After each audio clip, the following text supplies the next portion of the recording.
সব স্বামী খারাপ হয় না। স্ত্রী সন্তান জন্ম দিতে না পারলেও অনেক স্বামী ছেড়েও যায় না। সন্তান আমাদের ভালোবাসার অংশ, তবে সন্তান না হলে বিয়ের মতো একটা সম্পর্ক শেষ করে দিতে হবে এমন কোনো কথা নেই। হ্যালো এভরিওয়ান, আসসালামু আলাইকুম। Welcome to my page Rina's lifestyle. বিয়ের 3 বছর পর যখন জানতে পারলাম আমি কখনো মা হতে পারবো না, যে আমি পরিবারের প্রিয় পুত্রবধূ ছিলাম, চোখের মনেই ছিলাম, সেই আমি ধীরে ধীরে সবার ব্যবহার বদলানো শুরু করতে দেখলাম।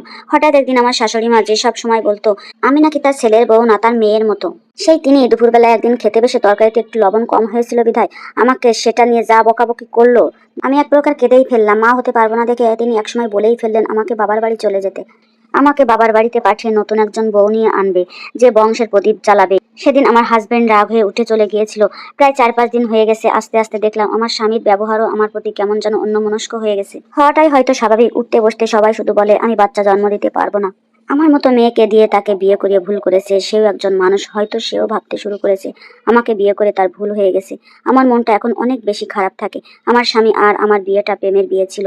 5 বছর প্রেম করে আমরা বিয়ে করেছিলাম। সেদিন সকালে আমার খালা শাশুড়ি এসেছিলেন। এমনিতে যখন তিনি বাসায় আসতেন সবসময় আমার সাথে খুব গল্প করতেন, কিন্তু সেদিন খালাম্মা আমার সালামের জবাবটা পর্যন্ত দেননি। আমার কাছে এখন নিজেকে চোরের মতো লাগে। মনের মধ্যে অপরাধবোধ কাজ করে। সবার রাতের খাওয়া দাওয়ার পরে আমি রান্নাঘরে গেছিলাম। হঠাৎ মনে আসলো বাবাকে ওষুধ দেয়নি, এখন দিয়ে আসি। বসবার ঘরের কাছে যেতেই দেখি তারা দরজাটা ভিজিয়ে রেখেছিলেন। ভিতরে মা, বাবা, খালাম্মা আর আমার স্বামী বসেছিলেন। বাইরে দাঁড়িয়ে শুনতে পেলাম খালাম্মা আজকে কয়েকজন মেয়ের ছবি নিয়ে এসেছেন আমার স্বামীকে বিয়ে করানোর জন্য। আর মা কান্নাকাটি করছিল। আমার শাশুড়ি আমার স্বামীর হাত ধরে কান্নাকাটি করে বলছিলেন সে যদি এই বংশের প্রদীপ না দিতে পারে তাহলে সে বিষ খাবে। কথাটা শুনেই আমার হাত পা সাথে সাথে ঠান্ডা হয়ে গেল। শরীর একদম ভারী হয়ে আসতে শুরু করলো। আমি কিছু না বলে চুপচাপ রান্নাঘরে চলে গেলাম। আস্তে আস্তে সব কাজ শেষ করলাম। রাতে যখন ঘরে গেলাম দেখি আমার স্বামী ল্যাপটপে বসে কাজ করছে। সে এখন আমার সাথে খুব বেশি কথা বলে না, আজকে আমার দিকে তাকাচ্ছেও না। আমিও কোনো কথা না বলে শুয়ে পড়লাম। সারা রাত ঘুম হলো না। উঠে ফজরের নামাজ পড়লাম। তারপর দেখি মাথাটা খুব ঘোরাচ্ছে। ভাবলাম একটু শুই, ঘুম থেকে উঠে নাস্তা বানাবো। চোখ খুললো ঠিক বিকেল 4টায়। তাকাতে পারছিলাম না, মাথা ঝিমঝিম করছিল, শরীর আগুনের মতো গরম। বুঝতে পারলাম হয়তো জ্বর এসেছে। ঘর থেকে বের হলাম, দেখি বাসায় কেউ নেই। আমি রান্নাঘরে গিয়ে রান্না করলাম। রাত প্রায় 8টা বেজে গেল। তখন মা, বাবা, খালাম্মা, তমা মানে ননদ বাসায় ফিরলো। কিছুক্ষণ পর আমার শাশুড়ি আমাকে দেখে বললেন তোমার জমিদারি দেখি দিন দিন বেড়েই যাচ্ছে। তোমাকে দিয়ে এখন আর কোনো কাজই আমরা আশা করতে পারি না। সারাদিন ঘুমিয়ে কাটাও, কোনো কাজের না তুমি। ছেড়ে চলে যাও না কেন এই বাড়ি থেকে তুমি? বাড়িতে আমাদের শান্তি দাও, শান্তি দাও আমাদের। অশান্তি করে ফেলছো জীবনটা। আমার ছেলেকে ধ্বংস করেই এই মেয়ে শান্তি পাবে যা দেখছি। আমি চুপচাপ দাঁড়িয়েছিলাম। মা আরো বলল তুমি তোমার স্বামীকে ডিভোর্স দিয়ে চলে যাচ্ছ না কেন এই বাড়ি থেকে? তুমি আমার ছেলেকে ডিভোর্স দিয়ে দাও, ও আর তোমার সাথে থাকতে চায় না। 3 বছর আগে করা ভুল এখন আমার ছেলে শুধরাতে চায়। লজ্জা থাকলে চলে যাও এখান থেকে। আমি আমার ছেলের জন্য মেয়ে ঠিক করেছি, ওকে সামনের সপ্তাহে বিয়ে করাবো। একটা বিশ্বাস ছিল যে আমার স্বামী আমাকে ছাড়া আর কাউকে কখনো ভালোবাসতে পারবে না, কিন্তু কালকে যখন ওকে বিয়ের কথা বলেছিল ও চুপচাপ দাঁড়িয়েছিল। তাহলে কি ও চায় আমাকে ছেড়ে দিতে? আস্তে আস্তে ঘরে চলে আসলাম। কিছুক্ষণ পর দেখি আমার স্বামী বাসায় এসেছে, কিন্তু ও ঘরে আসছিল না। আগে বাসায় আসলে বাড়ি ফিরলে আমাকে খুঁজে বেড়াতো। সবসময় কম কথা বলতো, তবে দিনে 3-4 বার ফোন দিয়ে আমার খোঁজ নিত। বলতো আমি কি করছি, কি খাচ্ছি তা জানতে চাইতো। আর এখন সারাদিনে একটাও কল করে না। একদম কাটায় কাটায় 11টা বাজে তখন। আমার স্বামী রুমে আসলো, এসে ফ্রেশ হলো। আমি জিজ্ঞেস করলাম খাবার দিব কিনা।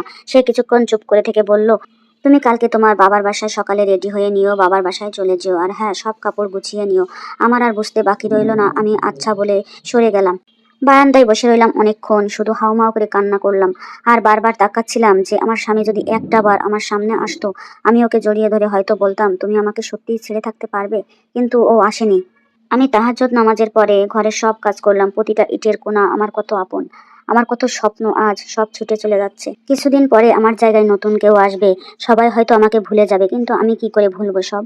আমার স্বামী আর আমার সব কিছু আমি তো ভুলে থাকতে পারবো না। এসব ভাবতে ভাবতে ভোর হয়ে গেল। ফজরের নামাজ পড়ে আল্লাহকে বললাম আল্লাহ পাক আমাকে সহ্য করার ক্ষমতা দাও। আল্লাহকে বললাম আল্লাহ পাক আমাকে সাহায্য করেন, আমি আর এই কষ্ট সহ্য করতে পারছি না। কিছুক্ষণ পরে গোসল করলাম। নিজেকে আয়নায় তাকিয়ে দেখলাম খুব বিধবস্ত দেখাচ্ছে আমাকে।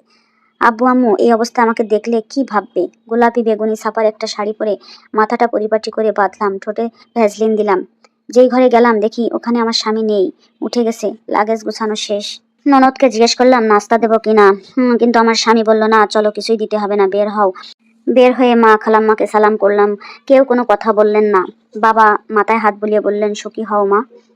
আমার স্বামী আর আমি গাড়িতে বসেছিলাম, নিজেকে অনেক প্রশ্ন উত্তরের জন্য তৈরি করেছিলাম। মা বাবা ভাইয়া ভাবি সবাইকে কিভাবে কি বলবো এসব ভাবছিলাম, আর আমার কান্না পাচ্ছিল। গাড়ির গ্লাস খুলে বাইরের দিকে তাকিয়ে কান্না করছিলাম। কিছুক্ষণ পরে দেখি আমার স্বামী গাড়িটা আমার বাবার বাড়ির দিকে না যেয়ে গাড়িটা ঘুরিয়ে অন্য রাস্তার দিকে নিয়ে গেল। 2 মিনিট পরে একটা বাড়ির সামনে এসে থামলো গাড়ি। আমার স্বামী বলল, তুমি নামো। আমি বললাম, কি এখানে কেন? তখন আমার স্বামী বলল, আসো বলছি। ভিতরে যাওয়ার পরে সে আমাকে বলল, আজ থেকে এটা তোমার বাসা, আমরা এখানেই থাকবো। আমি অবাক চোখে ওর দিকে তাকালাম। ও বলল, তুমি আমার অনেক কষ্ট সহ্য করেছো, তুমি আমার বউ, তোমাকে আমি ভালোবাসি। তুমি একটা মানুষ, কোনো বাচ্চা জন্ম দেওয়ার মেশিন না। আমি অনেক চেষ্টা করেছি সবাইকে বোঝাতে, কিন্তু পারিনি। তাই আমি আমাদের জন্য আলাদা বাসা নিয়েছি। বাচ্চা না থাকলে আমরা দত্তক নিতে পারবো, কিন্তু তুমি না থাকলে আমিও তো থাকবো না। বিয়ের সময় ওয়াদা করেছিলাম আজীবন একসাথে থাকবো, এত তাড়াতাড়ি কি করে ভুলে যাব? ওর কথাগুলো শুনে আমি আর কিছুই বলতে পারলাম না, শুধু ওকে জড়িয়ে ধরে বলেছিলাম, অনেক বেশি ভালোবাসি তোমাকে। আমি হয়তো মরেই যেতাম তুমি আমাকে ছেড়ে গেলে। এই পৃথিবীতে বাঁচার আশা আমার হয়তো শেষই হয়ে গিয়েছিল। কথাগুলো বলতে বলতে আমার নিজেরও চোখে পানি চলে আসলো। তো কেমন লাগলো আমার এই গল্পটি? যদি ভালো লেগে থাকে অবশ্যই লাইক কমেন্ট করে জানাবেন, আর অন্যদেরকেও জানার সুযোগ করে দিবেন শেয়ারের মাধ্যমে। তো যে যেখানে আছেন সবাই অনেক বেশি ভালো থাকবেন। ধন্যবাদ সবাইকে। আল্লাহ হাফেজ।